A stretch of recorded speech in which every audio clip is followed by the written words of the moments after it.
welcome back to Kerbal Space Program, the long season, 0.90. Well, in the last episode, I discovered the problem with the station that was sent around the moon, and I launched a training hopper, which was intended to take crew on a flight to Minmus, and perhaps even a flight to the moon, so that they could gain experience. And so I decided to send this first one, empty, to the moon to rendezvous with this bugged station that can't seem to undock for some mysterious reason.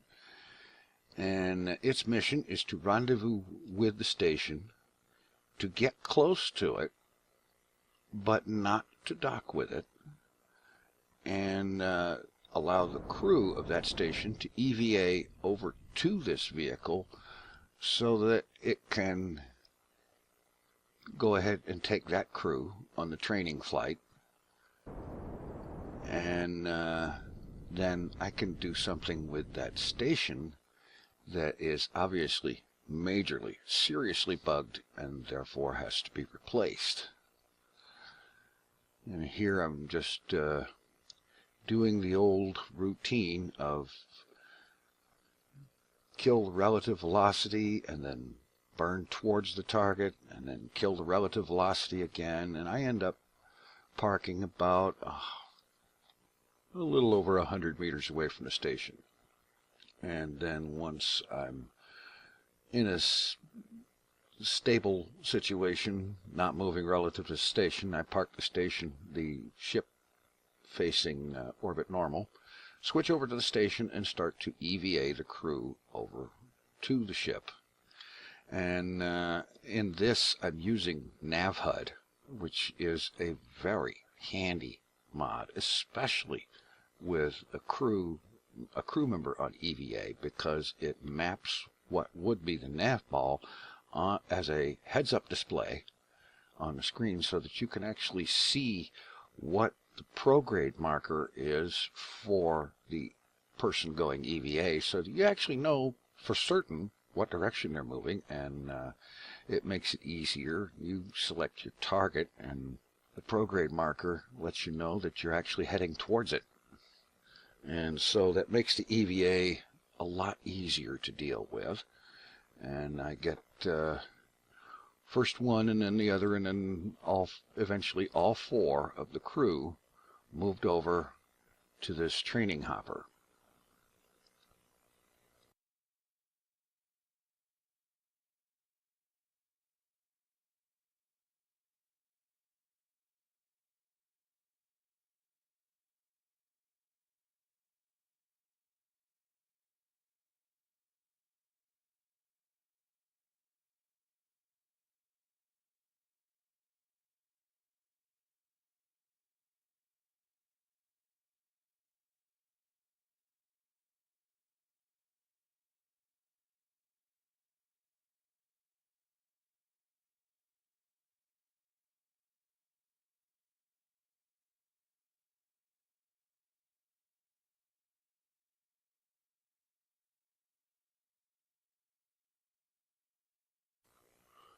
Once all the crew is aboard, I then start working on coming up with a transfer to Minmus.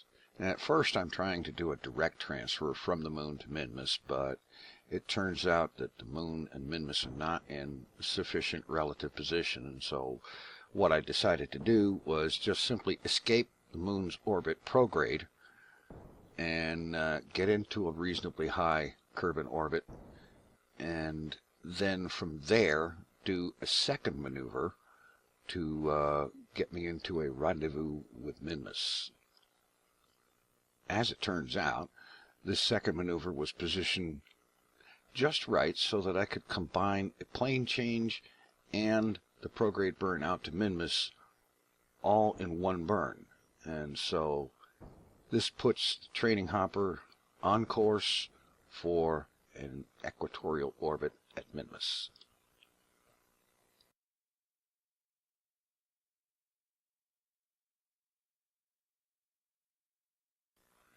The next step in this plan is to launch another Kethane hopper. Now, this is a ship that I tried to use on the moon sometime not too long ago, and had kind of mixed success. It wasn't entirely successful. It did accomplish some stuff, but it wasn't really all that successful because it had to fight the gravity of the moon. Sending it out to Minmus, however, with its much lower gravity, it will be able to do much better. It will much more easily be able to mine Kethane, convert it into fuel, and then lift off and rendezvous with the training hopper and refuel the thing, because the training hopper will be arriving at Minmus quite low in fuel and not having enough, I think, to safely land. And this will be the beginning of a Minmus-based refueling operation, in addition to a place where training flights can land and get experience for crews, and then be refueled to take off and do another flight to take them to the moon for additional experience.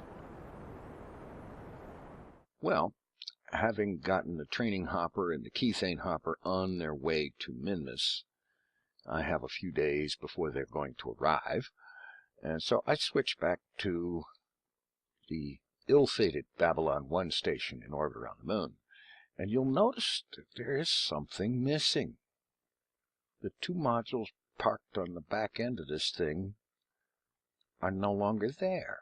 Now, I had tried to undock these things previously with no success. I mean, it would acknowledge undocking and so on, and they would become different ships, but I couldn't separate them from the station.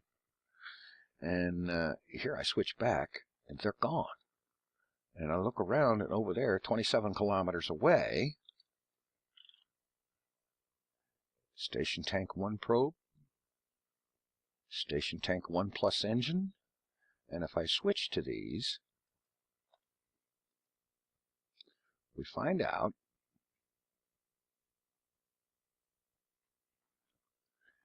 here they are, completely separate modules now, containing, well, this one has fuel and monoprop and plenty of charge. The other piece has fuel and, no, it has monoprop. It's out of fuel, but it's a usable component again. And so I think what I'm going to do is I am going to go for getting these two pieces docked back together. I am not going to dock them to the station. The station is, in my opinion, probably quite bugged. And so I'm just going to dock these two drive sections together again, and then I'm going to deal with the station itself. So I started going through the routine of getting this two pieces docked together, but along the way I made a critical mistake. I neglected to reset the antenna to point at a satellite that would keep it in contact, because its antenna was pointed at the station from docking, and this means no control. So I end up switching to the station and taking care of it. On switching back to the station, I checked its antennas and whatnot real quick, because I didn't want that problem again. And then on switching it on, getting the flight computer, trying to get it to put the thing retrograde, I am reminded once again why it is I don't want anything to do with this station other than to destroy it. Because with that whirling dervish spinning thing that it does, it is very difficult to control, and it took me a while, but I finally managed to get the thing pointing retrograde, and then use the RCS thrusters to lower its periapsis well into the surface of the moon. And then, just to assure myself that it was not going to be any more of a problem, I switched to the view of it and followed it real time down to the surface, where it made for a reasonably satisfying explosion, or 2 or 3.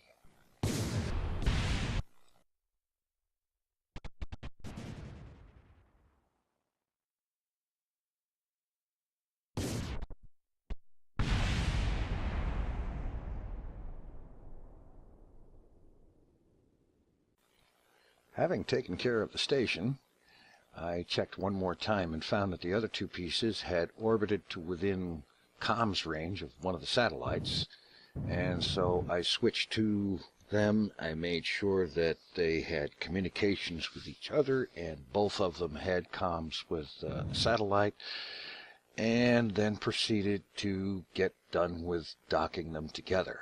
It took rather a while because there appeared to be some kind of phantom force that was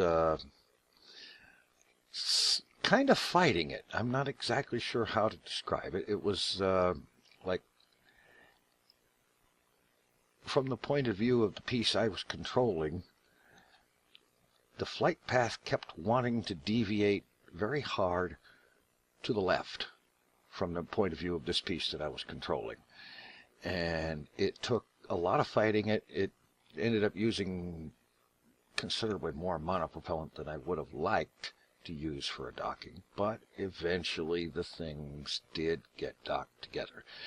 And I've decided I'm just going to leave them there. I set their antennas to communicate with a few different satellites, and perhaps they can serve as a communication satellite for the time being. I'm really unsure as to whether or not I ever want anything to dock with them.